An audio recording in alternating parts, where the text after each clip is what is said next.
네, 이 시간에는 연합주일학교 모델 연구라는 말씀 주제로 감리교 신학대학교 학술연구 교수님으로 재임해 계신 이은경 교수님께서 나오셔서 귀한 말씀 전해 주시도록 하겠습니다. 많은 교회들이 교회학교에 어려움을 호소하고 있을 때 우리에게 많은 지혜와 하나님의 귀한 뜻을 전해 주실 줄 믿습니다. 이 시간 나오실 때 크게 환영의 박수로 환영해 주시겠습니다. 자, 나오시겠습니다, 강사님.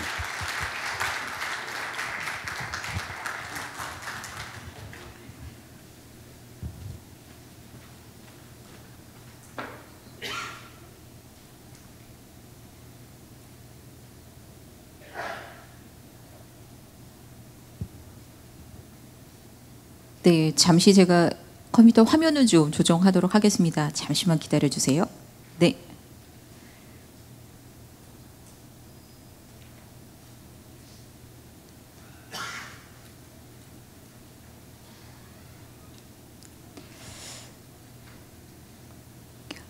네, 감사합니다. 방금 소개받은 이은경입니다.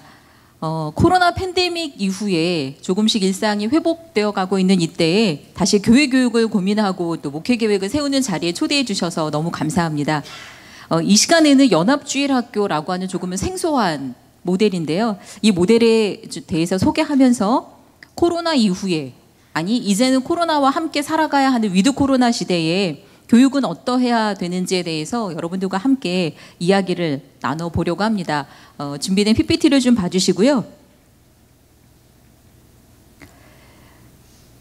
예, 오늘 강의는 먼저 오늘날 교회 교육의 위기라고 하는 말이 무엇을 의미하는지에 대해서 좀 살펴보고요.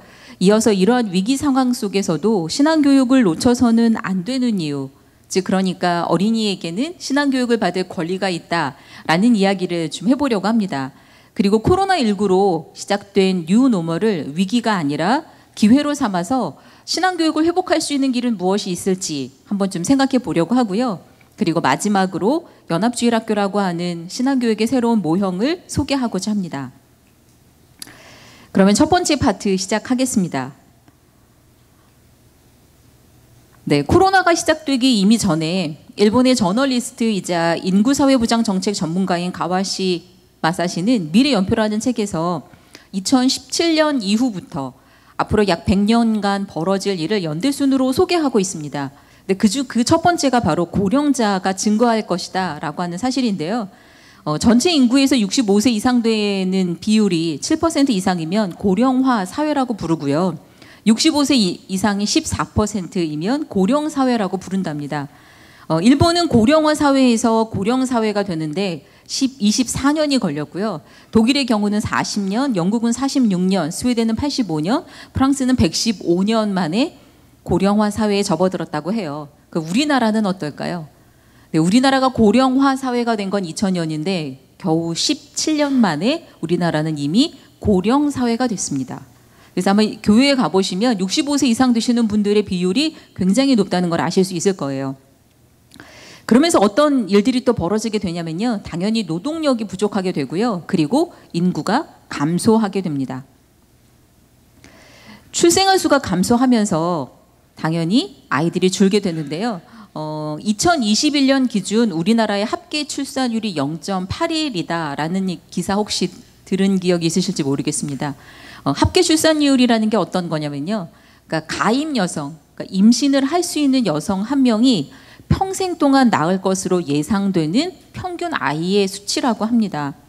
근데 이것이 1보다 낮아지면 여성 한 명이 평균적으로 평생 동안 한 명도 안 되는 아이를 낳는다고 하는 사실이에요. 근데 옆에 있는 자료를 보시면 네, 우리나라가 2021년에 0.81이 되었고 이제 2026년이 되면 이 수치가 0.69로 떨어질 것이다 라고 이야기를 합니다. 그러면 얼마나 많은 아이들이 줄어들 것이다 예상이 좀 되시지요. 그런데 이렇게 줄어든 아이들은 베이비붐 세대인 저희보다도 훨씬 더 치열한 경쟁 구도 안에서 살고 있는 것 같습니다. 물론 부모님들도 마찬가지고요. 그러다 보니까 신앙교육은 그들의 삶에서 우선순위에서 밀려난 지 이미 오래입니다. 평균 일주일에 한 번 정도 요즘 주일학교 모임이 이루어지죠. 그리고 시간적으로 계산하면 한 1시간쯤 돼요. 그냥 수치적으로 쉽게 계산하면 1년에 기껏해야 50시간 정도입니다. 양적으로나 질적으로 이미 빈약하고요. 그래서 신앙교육이 위기에 처했다라는 목소리가 굉장히 높습니다. 그리고 이러한 목소리는 물론 코로나 이전에도 이미 있어 왔습니다. 그러던 것이 2020년에 세 번째 팬데믹이 시작되면서 세계는 BC와 AC, 그러니까 비포 코로나, 애프터 코로나로 나뉠 것이다 라던 뉴욕 타임즈의 칼럼니스트 토머스 프리드먼의 예측은 이제 더 이상 예측이 아니라 이미 사실이 되었습니다. 그리고 코로나19가 일시적이고 예외적이었던 상황을 새로운 일상, 즉 뉴 노멀로 만들고 있다는 것은 부인할 수가 없습니다.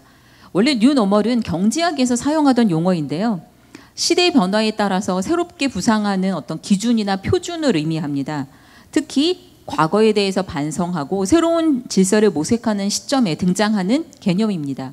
그러니까 지금이 바로 그러한 때다라고 하는 이야기입니다. 그리고 이러한 경향은 교회와 신앙교육의 영역에서도 예외는 아닙니다. 아마 코로나 팬데믹 3년을 겪으면서 여러분들이 처음 신앙생활하면서 처음 경험해 보는 것들을 많이 해보셨을 거예요.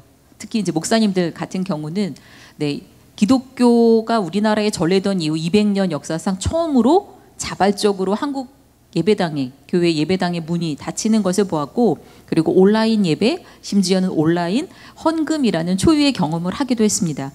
이런 뉴노멀 시대의 도전 앞에서 예배란 무엇이고 신앙교육은 도대체 어떠해야 하는가에 대한 성찰이 우리에게 요구되고 있습니다. 한마디로 이제는 교회에도 그리고 신앙교육의 영역에도 뉴노멀이 시작되었다는 말입니다. 그렇다면 이 위드 코로나가 뉴노멀이 된 시대에 우리는 무엇을 해야 할까요? 보통 학자들은 이렇게 이야기합니다. 그동안 너무나 당연했던 것들이 더 이상 당연해지지 않을 때 우리는 가장 먼저 무엇을 해야 할까? 거기에 대해서 트렌드 분석가인 김용섭은 이런 해법을 내놓았습니다. 한편으로는 당연했던 것 중에서 문제가 될 만한 것들은 과감히 내려놓아야 한다. 그리고 다른 한편으로는 언택트, 온택트 같은 이런 기술들을 이용해서 이런 경향이 일상이 된 뉴노멀을 살아갈 준비를 해야 한다. 이것은 한마디로 하면 이제는 단절이 아니라 우리가 만나는 접촉의 방식을 바꾸어야 한다는 말입니다. 그렇다면 교회 안에서 그동안 일상이었던 것들 중에서 문제가 될 만한 것들은 무엇이 있을까요? 아마 많은 이들이 가장 먼저 예배와 교회 학교를 떠올릴 것입니다. 그래서 거의 대부분의 교회들이 코로나 기간 동안에 자연스레 교회 학교의 문을 닫았고 포스트 코로나, 즉 코로나가 거의 끝나서 이제는 일상을 회복해 가고 있지만 다시 회복하지 못하고 있는 것 중에 하나가 바로 교회 학교입니다. 그럼 상황적으로 이제는 교회 학교를 다시 시작하는 게 어려우니까 그럼 신앙교육은 포기해야 할까요? 아니요. 저는 당연히 기독교 교육을 전공하는 사람이고 목사이니까 이렇게 대답할 것입니다. 그리고 여기 계신 분도 마찬가지일 것 같아요. 우리는 신앙교육을 멈출 수도 없고 그리고 멈추어서도 안 될 것입니다. 그렇다면 교회는 왜 신앙교육을 멈추어서는 안 되는 걸까요? 그것은 바로 교회는 그 처음 시작부터 모이기를 힘쓰는 집단 중 하나였기 때문입니다. 종교를 뜻하는 영어 단어는 religion인데요. 그것은 라틴어 렐리가레에서 왔습니다. 그리고 이 말의 뜻은 다시 연결하다입니다. 그리고 그 연결의 힘이 이제껏 교회를 지탱해 왔습니다. 그러므로 교회는 모이는 것을 그만두어서는 안 될 것이고요. 예나 지금이나 종교가 가진 힘, 교회가 가진 힘은 연결, 즉 접촉에서부터 나오기 때문입니다. 그래서 스위스 출신의 기독교 상담학자인 폴 트루니에는 이런 말을 했습니다. 인간이 혼자서는 할 수 없는 것이 두 가지가 있다고 합니다. 하나는 결혼이고요. 그리고 또 하나는 그리스도인이 되는 것이다.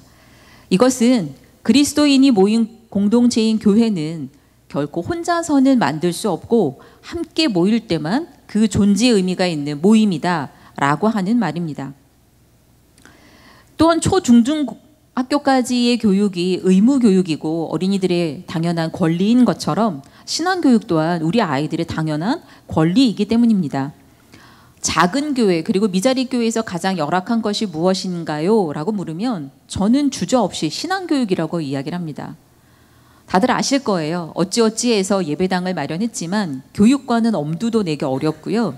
그리고 교육을 위한 공간을 마련했다고 해도 교사가 없거나 아니면 배울 아이들이 없는 경우가 굉장히 많습니다. 그러다 보니 젊은이들이 이런 교회들에 오는 일은 굉장히 드물고요.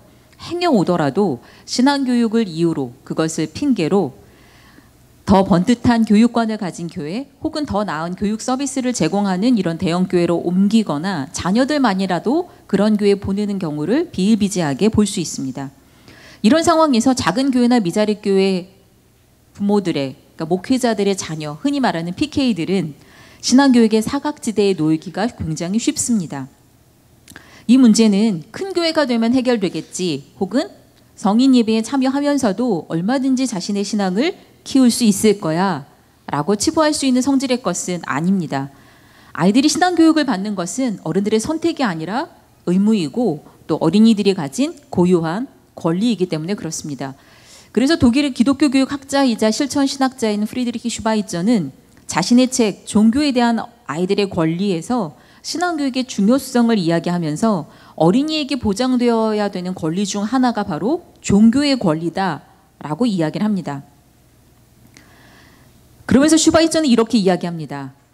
어린이의 종교 권리를 인정한다는 것은 어린이에게 적합한 종교적 동반자로서의 의무를 교회가 수행해야 함을 뜻한다. 나아가 교회는 어떻게 하면 어린이들의 세계를 올바르게 이해하고 어린이들의 삶에 부응하는 교회가 될 수 있는지를 고민해야 한다. 어린이는 자신에게 적합한 종교교육, 독일에는 기독교 교육이라는 말이 없어요. 그냥 다 종교 교육하면 당연히 우리가 지금 생각하는 신앙교육이나 기독교 교육을 의미합니다. 그러다 보니까 제가 강의를 할 때도 신앙교육, 기독교 교육 혹은 종교교육이라는 말을 쓰는데 이게 무슨 어떤 다른 그 다원적인 신앙을 가르친다라는 의미라기보다는 가장 기본적인 신앙교육을 의미한다라고 생각하셔도 좋습니다. 그래서 이 슈바이처도 자신의 모든 책에서 다 신앙교육 이런 걸 얘기하지 않고요. 다 종교교육이라고 크게 이야기를 하고 있습니다. 그래서 말하자면 어린이는 자신에게 적합한 신앙교육을 받을 권리가 있고 교회는 그 의무가 있다. 그렇다면 지금 우리 교회의 사정은 어떨까요? 적절하고 적합한 신앙교육을 하고 있다라고 자신할 수 있는 교회가 우리 중에 얼마나 있을까요? 특히 작은 교회와 비전 교회에 다니는 어린이와 청소년들은 말씀드린 대로 자신들의 발달 단계에 따른 종교교육 혹은 신앙교육에서 더 많이 소외되고 있고요.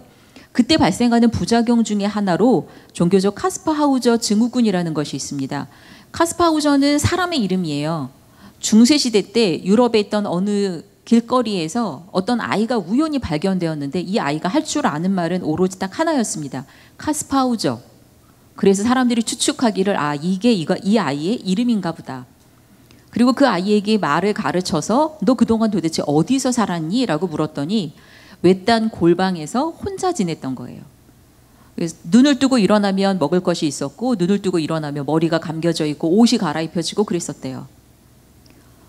그러니까 철저하게 태어나서 사람들의 눈에 띄기 전까지 혼자 지냈던 아이였고 그리고 그 이후에는 또 불행하게도 오랫동안 살지 못하고 일찍 그만 생을 마감하고 말았는데요. 그 아이의 이야기를 가져다가 신앙교육 학자들이 이런 이름을 붙인 거예요. 우리의 신앙교육 안에도 이런 종교적 카스퍼하우저와 똑같은 이런 증후군이 있다. 그게 말하자면 뭐냐면 어른들과 같이 예배하고는 있지만 또래 집단, 함께 이야기를 나눌 사람이 없다 보니까 자신의 신앙적인 질문이나 의문이 있어도 그것을 이야기할 곳이 없고 그리고 적절한 신앙교육을 경험할 수 있는 기회조차 제공되지 않는 일들이 있더라. 그리고 이것은 어린이만 그런 게 아니고요. 성인이 된 경우에도 마찬가지입니다. 자기 신앙은 자기가 알아서 하는 거죠. 라고 하는 이야기를 저는 큰 대형 교회에서 제가 목회를 하는 동안에 여러 번 들었습니다. 이렇게 부끄럽긴 하지만 제가 사역했던 교회의 사례를 하나 말씀드리자면요. 제가 그곳에서 청년부를 맡고 있었는데 그 교회에 저희 모 장로님의 아들이 청년부의 명단은 있었어요. 근데 제가 사역한 한 4, 5년 동안 단 한 번도 그 아들을 본 적이 없습니다. 그래서 그 장로님께 제가 어느 날 물었어요. 장로님 혹시 아들이 우리 교회는 안 나오지만 다른 교회에서 신앙생활은 하고 있나요? 라고 물었더니 그때 장로님이 저에게 해주신 말씀이 딱 이 얘기였어요. 아니 다 큰 녀석 제가 뭐 교회 끌고 온다고 오겠어요? 지 신앙은 지가 알아서 하는 거지. 때가 되면 언젠간 돌아오겠지요. 제가 그 당시 장로님께 차마 말씀을 못 드렸어요. 그때 제 머리에 딱 떠오른 게 뭐냐면 바로 이 카스파 하우저 증후군이었습니다. 자신에게 잘 맞는 혹은 꼭 맞는 신앙교육의 기회를 박탈당한 상황이 바로 종교적 카스파 하우저 증후군입니다. 그렇다면 이와는 정반대의 또 다른 것이 있는데요. 그것은 바로 하나님 중독입니다. 여러분들 뭐 요즘에 스마트폰 중독, 흔히 요즘엔 또 마약 중독 많이 들어보셨지만 하나님 중독은 처음 들어보셨을 텐데요. 말하자면 주변에 이런 분들 계세요. 무슨 이야기를 하면 늘 거기다 하나님의 이야기를 갖다 붙이세요. 하나님이 이거 하라 그랬어. 하나님이 이거 하지 말라 그랬어. 어른들에게서 특히 드러나는데 어느 때 그러냐면요. 아이들한테 교육할 때 이렇게 얘기를 합니다.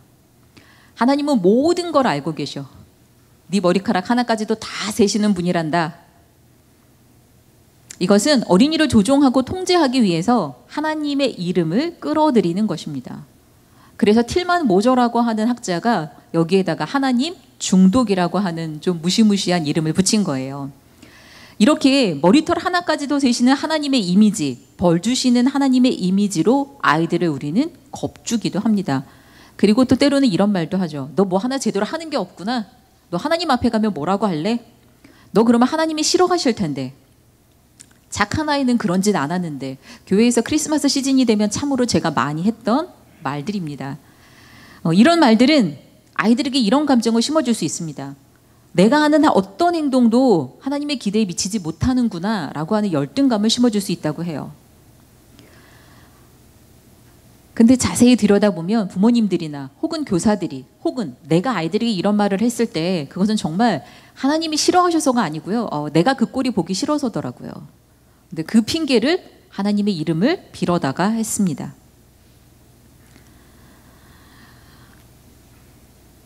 현대 심리학에서는 인간은 어려서부터 종교적 경험이라고 부를 수 있는 독특한 경험을 한다고 이야기합니다. 그러나 처음부터 누구나가 그런 경험을 하고 그런 경험을 표현할 수 있는 언어를 갖는 것은 아니라고 해요. 적절한 신앙교육과 그것을 나누는 것을 통해서 자신의 종교적 경험, 자신의 신앙적 체험을 표현하고 그리고 나누면서 성숙한 그리스도인이 되어간다고 합니다. 그런데 오늘날 작은 교회 혹은 미자립교회 혹은 오늘날 교회 학교가 없는 교회의 아이들은 이런 종교적 경험을 박탈당하고 있습니다. 그래서 이 아이들이 보이는 카스파 하우저 증후군을 슈바이처는 종교적 영양실조다라고 부르면서 교회 학교 교사들이 그리고 이 자리에 있는 저를 포함한 모든 목회자와 교역자들이 경계해야 할 위험 요소 중 하나로 이야기하고 있습니다. 네, 그렇다면 우리의 교회 교육은 어떻게 바뀌어야 할까요? 먼저 교회와 교인에 대한 생각부터 바꾸어야 하지 않을까 생각합니다. 저는 예수님을 따르는 것이 죽어서 가는 천국을 믿는 것이라기보다는 지금 내가 있는 이곳에서 하나님의 나라를 실현하기 위해서 예수님의 제자로 사는 것이라고 생각합니다. 정서적으로 표현하자면 로마서 12장 2절의 말씀인데요.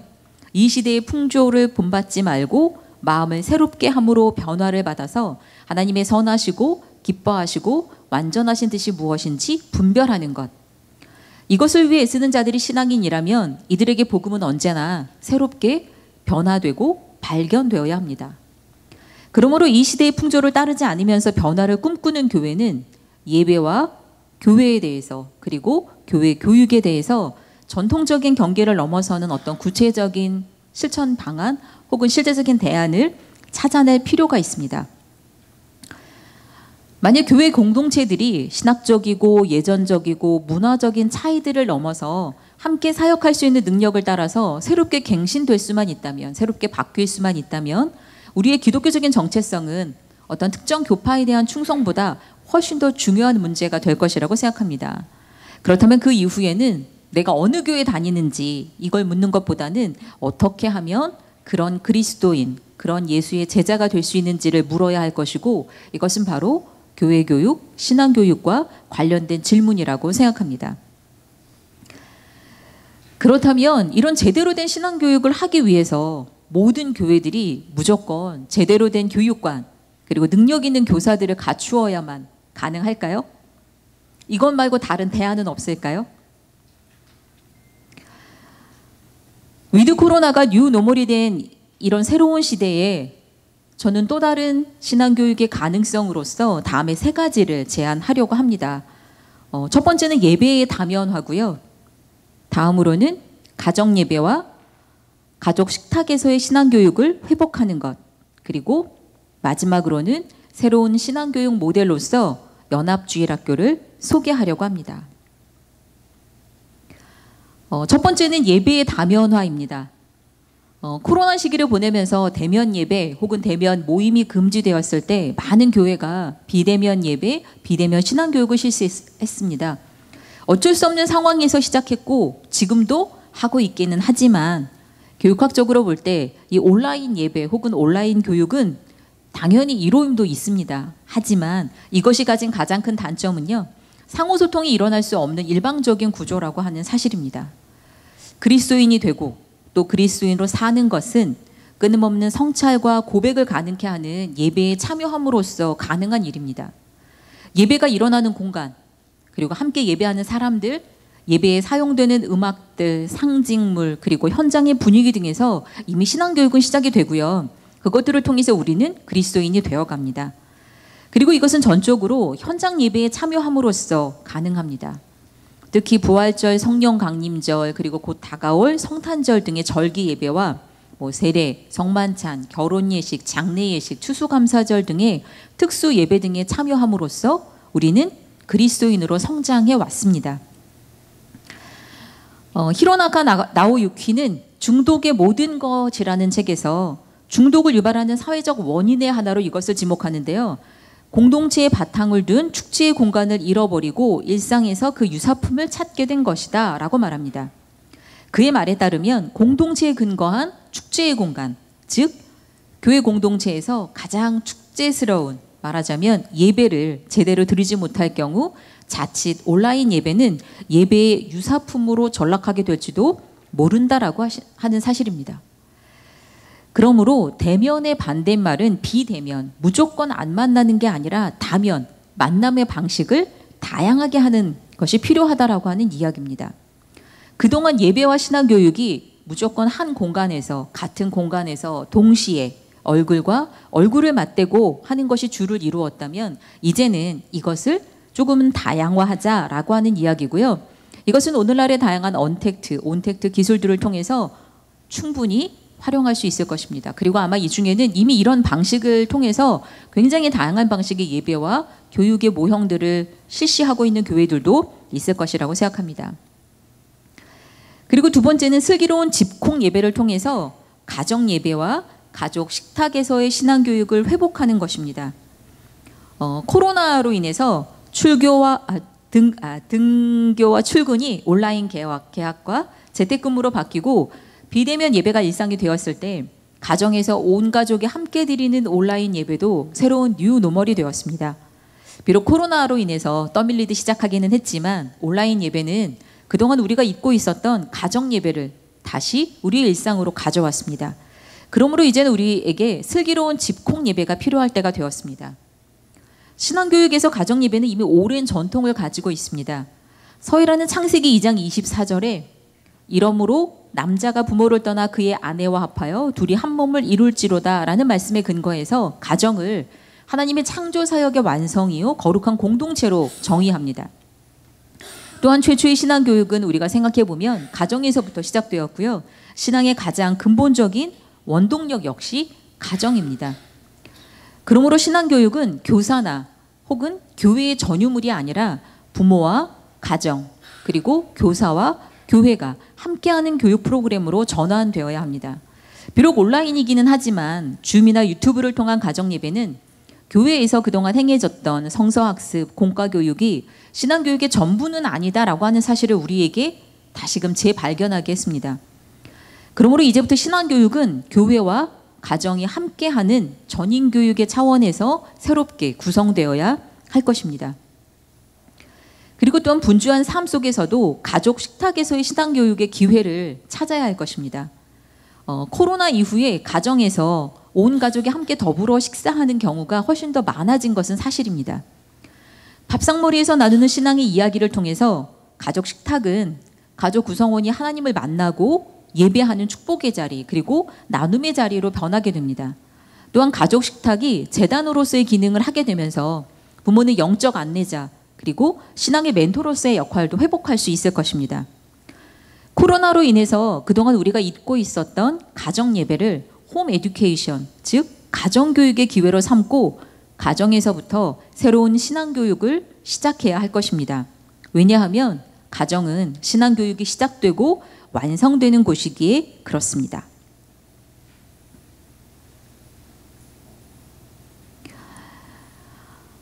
방금 소개했던 이 두 가지 모델이 개체 교회에서 그리고 가정에서 할 수 있는 것이라면 세 번째 소개할 연합주일학교는 말 그대로 여러 교회가 함께하는 신앙교육입니다. 이제 마지막으로 교회들이 함께 모여 하는 신앙교육, 새로운 모델로서 연합주일학교에 대해서 살펴보도록 하겠습니다.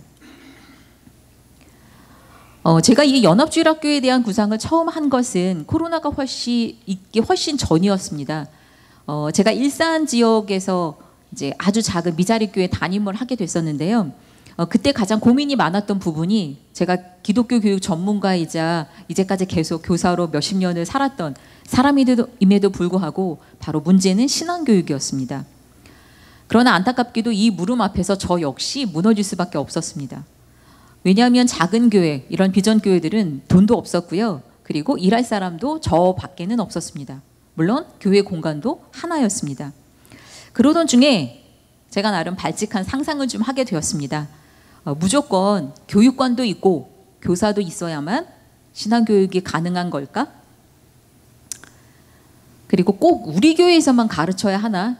우리 교회는 더 이상 공간이 없는데, 공간이라고는 다 합쳐도 요 코딱지만한 요 방 하나뿐인데, 그리고 그러면 꼭 예배당 안에서만 가르쳐야 할까? 돌아보니 우리 지방에도, 우리 지역에도 나와 같은 이런 작은 교회들이 엄청 많은데 필요에 따라서 같이 모여서 좀 가르쳐 보면 안 될까? 혹은 그러면 어떨까? 라는 생각을 하게 되었습니다. 이런 생각 속에서 개교회주의를 좀 벗어나 함께하는 신앙교육, 작은 교회들의 작지만 아주 유쾌한 신앙 공동체를 꿈꾸게 되었고, 그것이 바로 연합주일학교입니다. 그리고 실제로 목회하는 동안에 그 파주와 일산 지역에 있는 초교파로 교회 한 5교회가 모여서 신앙교육을 시작하기도 했습니다. 물론 코로나 이전에 다 끝이 나기는 했지만 말입니다. 우리는 언제부턴가 신앙교육마저도 우리 교회라고 하는 개교회주의에 매몰되기 시작했습니다. 하지만 우리 교회라는 틀을 한 번만 벗어나면 작은 교회, 큰 교회 가릴 것 없이 모든 교회 아이들에게 적절한 신앙교육을 할 수 있고, 또 그들에게 그런 신앙교육을 받을 권리를 되돌려 줄 수 있을 것입니다. 저는 이것을 위해서 지역에 있는 작은 교회들뿐만 아니라 뜻을 같이 하는 교회와 교우들이 모여서 함께 교육할 것을 제안합니다. 물론 어떻게, 그리고 어디에서, 그리고 도대체 누가 할 것이냐고 하는 이런 제도적인 문제도 쉽지 않겠지만, 실은 그보다는 우리 교회 아이들을, 그나마 있는 이 몇 명 안 되는 아이들을 빼앗길지도 모른다는 정서적 불안이 실은 더 큰 문제가 될 것이라 짐작이 되기도 합니다. 하지만 이렇게 우리 교회 혹은 우리 교인만을 주장하다가는 앞으로 작은 교회에서는 더 이상 그리스도인들을 길러낼 수 없을지도 모릅니다. 물론 그동안에도 여름과 겨울 방학 중에 연합 성경학교 혹은 연합 수련회를 공동으로 개최하는 경우는 지방마다 지역마다 꽤 있었습니다. 그것을 통해서 작은 교회들은 그동안의 교육의 부재나 교육의 빈곤을 해결하기도 했습니다. 하지만 그것만으로는 충분하지 않습니다. 왜냐하면 신앙교육은 어떤 일회적인 사건이나 한 번의 뜨거운 체험으로만 되는 것은 아니기 때문에 그렇습니다. 그래서 아마 여러분들도 경험이 있으실 거예요. 이런 연합 행사에 다녀온 아이들이 교회에 왔을 때 느끼는 상대적 박탈감. 우리 교회가 제일 좋은 줄 알았는데 가서 보니 다른 교회는 더 좋더라. 네, 그러면서 이런 생각들이 아이들이 점점 더 대형 교회를 선호하게 만들기도 하고요. 그리고 이후에 지속적인 신앙교육이 이루어지지 않으면 연합 행사를 통한 교육의 효과는 순식간에 사라지고 한 번의 뜨거웠던 추억으로 전락하기 때문입니다. 그러므로 작은 교회에서도 매주일 일상적으로 그리고 반복적으로 신앙교육을 제공할 수 있어야 합니다. 하지만 현실은 그렇게 녹록지 않죠. 그러니 더더욱 함께 모여 가르쳐야 합니다. 그리고 작은 모임을 지향해야 한다고 생각합니다. 교육 제도가 구조화되고 대형화될수록 참여한 학생들의 의사가 반영될 여지는 점점 줄어들게 되고요. 또한 시스템에 의해서 움직여지는 구조 안에서는 어떤 감성적이고 감정적이고 또 그 사람의 독특한 개성적인 것들은 무시되기가 쉽습니다. 하지만 작은 구조라면 그 안에서는 개개인의 욕구와 의지가 반영되기도 쉽고요. 그리고 개인적이고 인격적인 관계를 맺는 것도 훨씬 수월합니다. 그리고 이제는 지역적인 연줄이나 소셜 네트워크 등을 통해서 작은 교회들도 이제는 대형 교회들이 가질 수 있는 혹은 그들이 누렸던 것들을 우리도 누릴 수 있게 되었습니다. 그리고 또 때로는 이것들을 이용해서 새로운 방식을 시도하거나 뜻하지 않은 규모를 달성할 수도 있습니다. 그러므로 여기서 말하는 작다라고 하는 것은 어떤 외형적 차원의 규모나 숫자만으로는 설명할 수 없는 그 이상의 의미를 담고 있습니다. 그렇다면 이제 구체적으로 한번 해봐야겠다라는 생각이 들면 이제 모여야 하잖아요. 모일 때 제가 나름 어떻게 하면 제일 좋을까라고 하는 기본 원칙들을 좀 생각해 보았습니다. 첫 번째는 지역 혹은 마을을 기반으로 하는 것입니다. 그러니까 너무 원거리에서 오는 거 말고 가까운 곳에서 이동이 가능한 거리. 왜 그러냐면요. 보통 아이들을 모아서 이렇게 연합주일학교를 할 때 가장 문제가 됐던 게 부모님들이 아이들을 연합주일학교가 이루어지는 장소까지 데려다주고 본인의 소속교회로 예배를 드리러 가야 하는데 그 이동거리가 너무 길어지면 이런 어려움이 있더라고요. 그리고 지역에서 친구들을 만들 수 있는 좋은 기회도 되니까 가능하면 지역을 기반으로 하면 좋겠다라고 하는 것이고요. 그리고 어떤 소수의 특정 그룹이나 개인이 주도하지 않으면 좋겠다라고 하는 사실입니다.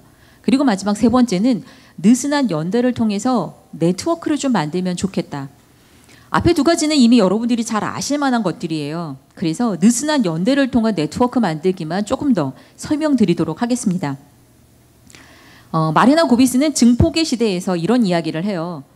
소셜 네트워크를 통한 집단 지성과 신기술로 무장한 개인을 증폭된 개인이다라고 부르면서 미래에는 이런 사회적 친분이나 연출 등을 이용한 사회적인 관계가 경제적 가치를 지닐 뿐만 아니라 미래 사회의 본질이 되어야 한다고까지 주장합니다. 그러므로 이제는 감성적, 개성적, 사회적인 것들에 초점을 맞추어야 하고 이것들을 함께 모아서 엮어내야 한다는 거예요. 그러면서 이것을 소셜 스트럭팅, 우리말로 좀 풀어보자면 사회적 자본 구축이라고 말합니다. 이걸 제가 이렇게 좀 풀어서 설명드리고 싶어요. 제 말로 표현하자면 바로 연줄이라고 할 수 있습니다. 그동안에 우리에게는 학연, 지연, 혈연 뭐 이런 것들은 다 부정적인 의미를 갖고 있었습니다. 하지만 오늘날의 시대에는 이런 것들을 동원할 수 있다면 다 동원해서 다 엮어보자. 대신 조건이 붙습니다. 이것을 나 혼자 쓰지 말고, 그러니까 나 개인의 이익을 위해서 쓰지 말고 함께 모아서 여럿이 같이 나누어 쓸 수 있도록 튼튼한 동아줄로 엮어보자라고 하는 말입니다. 그래서 이렇게 연줄을 이용해서 쌓은 사회적 자본을 가지고 함께 모여보자라고 하는 사실입니다.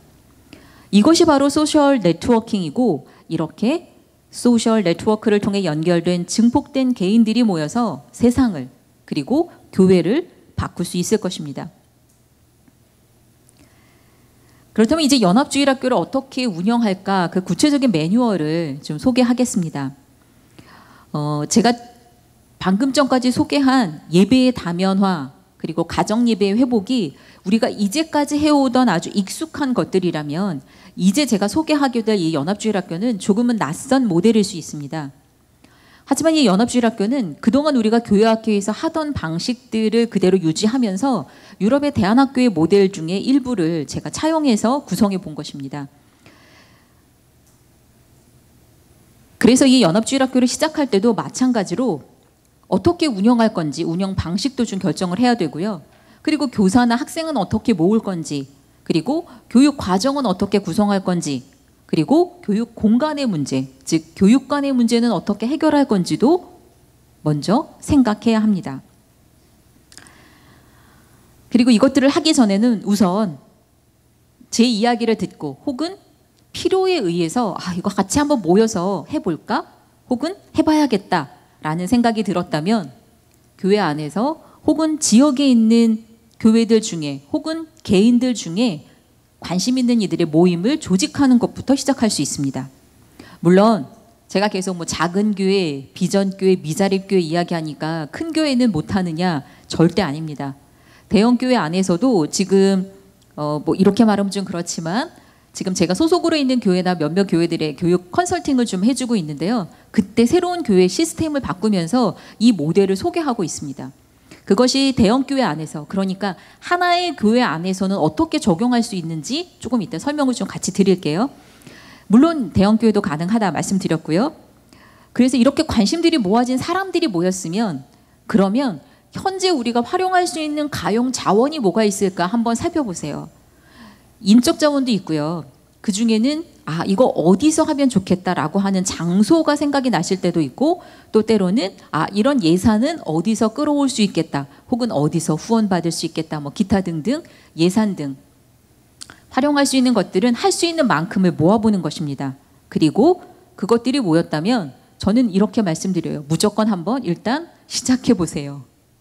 네, 시작하는 것보다 더 좋은 건 없습니다. 대신 기간을 길게 하지 말고 한 달이나 두 달 정도 짧게 시범적으로 운영해 보라는 말씀입니다.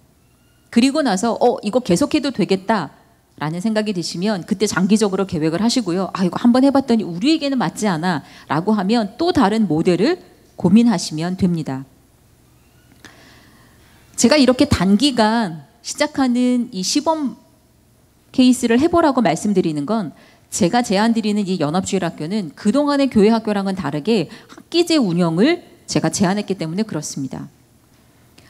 제가 연합주일학교 이야기는 코로나 이전에 이미 제가 목회할 때 한번 시도해봤다 그랬잖아요. 그때 실은 감리교회는 저희 교회 하나밖에 없었습니다. 같이 이 연합주일학교를 시작했던 교회들 중에. 관심 있어 할 만한 몇몇 분들에게 이야기를 했더니 그 반응은 거의 비슷했습니다. 말씀드린 것처럼 그러다 얼마 되지 않은 교인들도 뺏기면 어떡하나요? 그 아이가 우리 교회에 대한 소속감을 잃어버리고 저 교회 전도사님, 저 교회 목사님을 더 좋아하면 어떡하나요? 혹시 그러다가 전도되어 온 아이가 있으면 그 아이는 어느 교회에 소속하나요? 네, 목사님들이 실제적인 고민이었고요. 이런 우려 섞인 목소리들이 있어서 실은 감리교회 목사님들하고는 하지 못했습니다. 그런데 만일 이런 걱정들이 드신다면 그때는 오전에는 연합주일학교 모임을 하시고, 그리고 오후에는 소속교회에 와서 교회 프로그램을 진행하셔도 좋습니다. 그러나 이것보다 더 적극적인 방법으로 제가 제안드리고 싶은 건 학기제로 운영하는 것입니다. 우리 아이들을 교회가 아닌 학교나 학원에 이렇게 단기간 한 달, 두 달, 혹은 3개월, 길게는 6개월 이렇게 보내시면서 그 아이를 내 가정이 아닌 학원에 빼앗겼다, 학교에 빼앗겼다 생각하시는 분들은 없으실 거예요. 그래서 이 연합주일학교 모델은 1년 365일 52주 다 해야 한다라고 말씀드리는 게 아니라 학기제로 일반 학교의 운영과 마찬가지로 시도해 보시라라고 하는 말씀입니다. 그래서 이 신앙교육의 명칭도 교회들의 연합을 뜻하는 연합교회학교가 아니라 교회의 구성원들이 모여 있긴 하지만 개체교회와는 조금 독립적으로 운영한다는 의미를 담아서 연합주일학교라고 붙였습니다. 그래서 반드시 이 학기를 시작할 때, 이 연합주일학교를 시작할 때는 꼭 입학식과 졸업식을 해라, 혹은 수료식을 해라 라고 제가 말씀드렸습니다. 그래서 실제로 제가 운영을 할 때도 이렇게 했습니다. 그러니까 학기가 시작하는 개강 날짜가 있고요. 그리고 끝나는 수료하는 날짜가 있었습니다. 그리고 이렇게 학기제로 운영하는 또 다른 이유 중에 하나는요. 일반 학교의 학기 일정에 맞추어 이렇게 교육 과정을 구성하면 좋은 점은 방학 중에는 소속 교회에서 다양한 프로그램과 연합 활동을 할 수 있기 때문입니다. 그리고 그것에 아이들이 모아지면 당연히 연령에 따라서 분반을 할 수 있습니다. 현재까지는 저는 유치부, 아동부, 청소년부까지는 운영을 해봤고요. 이 이야기를 듣고 어떤 분들은 이거 청년들도 하면 좋겠어요 라고 이야기하시더라고요. 그러니까 청년부를 구성하기에는 청년이 5명밖에 안 되거나 혹은 10명 미만인 교회들이 있어서 그 지역에 있는 교회들이 모여서 청년들을 위한 연합주일학교, 신앙교육기관을 만들면 좋겠다는 의견들도 주셨습니다. 그래서 이렇게 분반을 할 수 있는 연령대들이 많이 생기면 같은 공간에서 분반을 할 수도 있고요. 그렇지 않으면 요일을 바꾸어서 할 수도 있습니다. 실제로 이제 제가 일산 지역에 살 때는 저희는 항상 주일에 모였는데 제가 이따가 소개하게 될 또 다른 동탄 지방의 모델은 지금 토요일에 모이고 있습니다. 그 지역의 상황에 맞게 요일과 시간은 얼마든지 변경하시거나 새롭게 구성하실 수 있습니다. 그리고 이것이 이전의 교회 학교와는 조금 다른 건데요.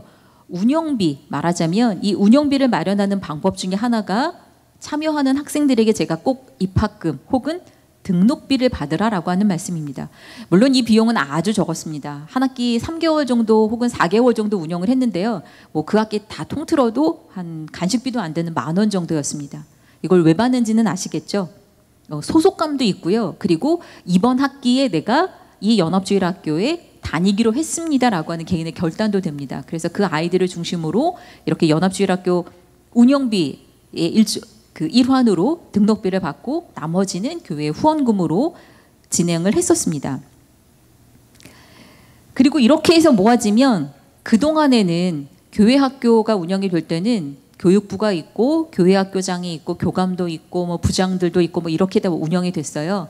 근데 여러 교회들 혹은 한 교회 안에서 운영이 될 때도 여러 주일 학교들이 만들어질 수 있기 때문에 그때는 꼭 운영위원회를 구성하라라고 제가 말씀을 드렸습니다. 그래서 이 운영위원회에는 목회자들 그리고 교사들 그리고 학부형들까지 포함해서 실제 초중고등학교에서 이루어지고 있는 학급 운영회와 비슷합니다. 그래서 이 운영회를 통해서 가장 모든 결정을 그리고 모든 논의들이 이루어질 수 있도록 만들었고요. 그러다 보니까 좋았던 것 중에 하나는 학부모들의 참여가 굉장히 많이 늘었습니다. 그래서 지금은 내가 학부모로 참여했지만 다음 학기에는 내가 이 정도면 교사로 한번 할 수 있을 것 같아요. 왜 그게 가능했냐면 학기제로 운영했기 때문에 그렇습니다. 지금 이제 10월이 되면 지금 저희 교회도 이제 당회 준비하면서 지금 이제 목회 계획을 세우는데 교육부의 가장 큰 고민은 내년도 교사를 어떻게 할까예요. 요즘 교사 하려는 사람이 없습니다.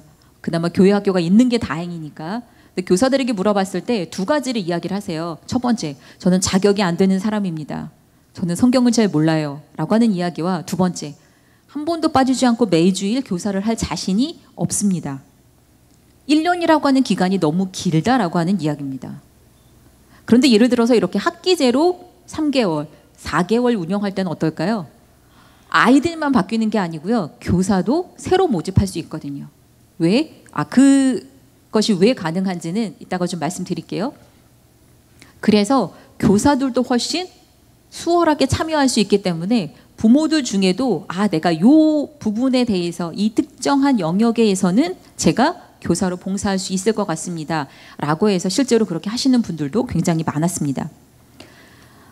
그 다음에는 이제 주일학교의 네트워크를 조직하는 거예요. 제가 아까 느슨한 네트워크를 만든다라는 말씀 드렸잖아요. 이게 각각의 교회들 사이에서도 가능하고요. 한 교회 안에서도 가능합니다. 이렇게 3개월씩 혹은 2달씩 운영되는 다양한 형태의 교회 학교 혹은 주일학교가 만들어질 게 지역 안에서 이게 만들어진다면 그 지역들 안에서 네트워크가 가능하고요. 그리고 한 교회 안에서 다양한 형태의 주일학교 모델이 가능하다면 그 교회들 안에 이제는 부장회의나 혹은 부서회의가 아니라 이렇게 연합 네트워크를 통해서 가능합니다. 이렇게 했을 때 재미있는 것은 참여하는 자들이 매 학기마다 새로운 형태 혹은 다양한 주일학교에 입학하고 졸업하고 수료하는 것이 가능하다라고 하는 사실입니다. 요 교육 과정을 어떻게 구성하느냐에 따라서 달라지는 건데요. 이 교육 과정의 구성에 관한 이야기는 뒤에 조금 더 설명을 드릴게요. 이렇게 해서 기본적인 이런 식으로 운영을 해야겠다라고 하는 운영 방식이 결정이 되면 그 다음은 당연히 이제 교사나 학생 모집이잖아요. 작은 교회는 저도 제가 담임을 해보니까 저 말고는 아무도 없었습니다. 저 혼자 속된 말로 북치고 장구치고 다 하는 거죠. 설교, 목회, 신방, 교육. 그러다 보니까 물리적인 시간도 부족하고요. 능력은 한계가 오고요. 그리고 재정적으로도 늘 어려움에 봉착할 수밖에 없었습니다.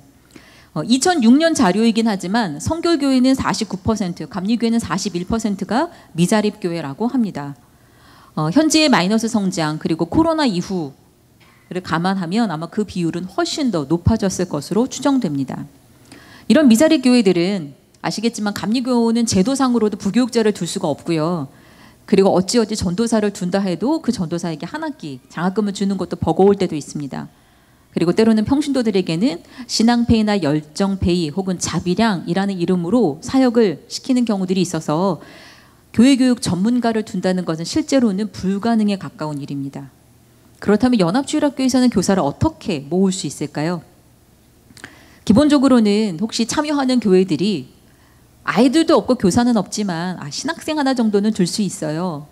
혹은 전도사 하나쯤은 가능해요 라고 하면 그분들을 지원해 주시는 거고요. 그것도 아니면 교인들 중에 어떤 특정한 재주가 있으신 분들, 여기서 말하는 재주는 뭐 엄청 뭘 잘하는 자격증을 갖춘 이런 의미가 아니고요. 아주 간단한 것들입니다. 그런 분들이 계시다면 그런 분들을 지원해 주시고, 하지만 저는 장기적으로는 지방회나 연회에서 이 연합주일학교를 연회나 지방회 차원에서 운영할 수 있다면 교회교육 전문 목회자를 파송할 것을 제안드리고 싶습니다. 아까 잠깐 소개를 했는데요. 이제 코로나 이전에는 제가 사역하던 일산 지방에서 했었고요. 그 이후는 제가 이제 소속 목사가 되면서 그 지역을 떠났어요. 그러다가 코로나 기간 중에 동탄 지역에 있는 한 목사님께 연락을 받았습니다. 이제 코로나가 좀 잠잠해지면서 교회 학교를 시작하려고 하는데 그 교회는 교회 학교가 있었던 교회예요. 근데 이제 다시 모이려고 하니까 아무도 오지 않더래요. 부모님들이 아이들을 보내주지 않았다는 얘기예요. 그리고 교사들에게 나 이제 교회 학교 우리 시작하려고 하는데 이번 학기 교사 좀 할래요? 라고 물었더니 아무도 자원을 안 하시더래요. 이제 고민에 빠지신 거죠. 그래서 아이들이 그냥 부모님들과 함께 11시 예배를 드리기 시작했는데 그 아이들을 보는 목사님 마음이 너무 안타까웠던 거예요. 그래서 어떻게든 이 아이들에게 교회 학교를 되돌려주고 싶다라는 생각을 하다가 제가 썼던 논문을 우연히 보시고 저한테 연락을 주셨어요. 그게 바로 이 연합주일학교 모델이었습니다. 그래서 실제로 그 이후에 제가 가서 교사 교육도 했고 또 이 연합주일학교를 소개하는 시간도 갖고 그래서 그 동탄 지역에 있는 산돌교회, 주마음교회, 주말씀교회, 세계로교회 지금 이렇게 4개의 교회가 모여서 작년 여름 이후부터 지금까지 3학기째 하고 있습니다. 여름성경학교를 시범적으로 한 3주 정도 운영을 했어요. 보통 아시겠지만 여름성경학교는 보통 2박 3일이면 끝나잖아요. 근데 제가 그거를 이 연합주일학교에 대한 하나의 시범 케이스로 3주 정도 같이 운영해 보세요. 그리고 교사들도 목사들도 해볼만 하다 싶으면 그때 구체적으로 학기를 구성하세요 라고 해서 이 성경학교 시작하기 전부터 성경학교 한 주간 그리고 성경학교가 끝난 이후까지 해서 한 3주 정도의 학기를 운영을 해서 실제로 했어요. 어떤 일이 벌어졌냐면 저를 처음 만나러 왔던 이 교회를 제외하고 나머지 교회는 다 미자립 교회였어요. 그래서 그 미자립 교회 목사님들의 자녀들이 단 한 번도 교회 학교 경험이 없었던 거예요. 그러니까 그 아이들에게는 첫 번째 성경학교이자 첫 번째 교회 학교였습니다. 그래서 그 아이들이 자기들끼리 이렇게 끼리끼리 모이다 보니까 너무 재미있어서 또 언제 모이냐고 묻더래요. 3주 동안 매주 모였으니까. 그래서 그럼 이거 시작해도 되겠다라고 해서 3개월 과정으로 첫 학기를 시작을 했어요. 그리고 딱 그 3개월을 작년 2학기를 하고 겨울방학 동안에는 한 교회에서는 겨울 성경학교를 처음으로 다시 열었대요. 자체적으로.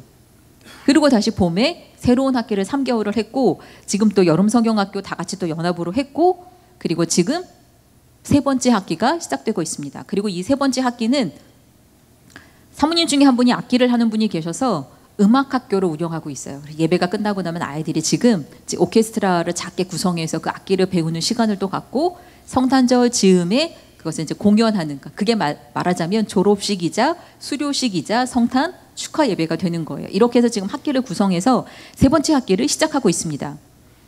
근데 정말 다행스러운 건 그 중에 이제 자립교회가 하나 있다 그랬잖아요. 그래서 그 하나의 자립교회에서 전도사를 장학금을 주면서 이 연합주일학교에 파송을 했고요. 그리고 평신도 운영위원장을 두고 지금 이 4명의 담임 목사가 열심히 이제 사역을 같이 진행하고 있고 그리고 저도 입학식과 수료식에는 늘 같이 참석해서 같이 격려하고 또 프로그램 진행하는 걸 돕고 있습니다. 그리고 가장 이상적인 경우는 제가 생각할 때요. 목사 이상의 교회교육 전문가가 이 연합주일학교를 담당하고 신학생들로 교사를 구성하는 것입니다. 한마디로 말하자면 교회들이 연합해서 대안적인 주일학교, 대안적인 신앙교육기관을 만드는 것입니다. 이 학교는 교회 학교를 맡아줄 교사들의 부재 혹은 적절한 수준을 갖춘 신앙교육 전문가가 부재한 작은 교회 혹은 미자립 교회들이 직면한 신앙교육의 문제를 해결할 수 있는 하나의 대안이 될 것이라고 생각합니다. 그래서 지방회나 연회에서 헌금을 모아서 목회자나 혹은 전도사를 파송할 수도 있을 것 같고요. 그래서 이런 취지에서 지난 총회 때 공유 목회자 제도에 대한 연구를 교단에다가 좀 의뢰를 했습니다. 몇 분 목사님들과 함께. 말하자면 그 기본 구상은 이런 거였어요. 공유 교회 제도가 지금 감리교 안에 정착된 거 알고 계시죠? 그것과 마찬가지로 저와 같은 교육을 전공한 이런 교육 목사를 지방회나 연회에서 개교회 소속이 아니라 연회 소속이나 지방회 소속으로 두고 이런 교육 목사가 그 지역에 있는 미자립 교회 혹은 목회자 교육 목사를 따로 둘 수 없는 교회들의 교육 커리큘럼이나 예배나 혹은 이런 교육 과정들을 돌봐주고 함께 예배를 드려주는 것이에요. 실은 그게 제가 교육학을 전공하면서 저의 꿈이기도 했습니다. 근데 그때만 해도 물론 지금도 그런데요. 이게 제도적으로 안 돼 있더라고요.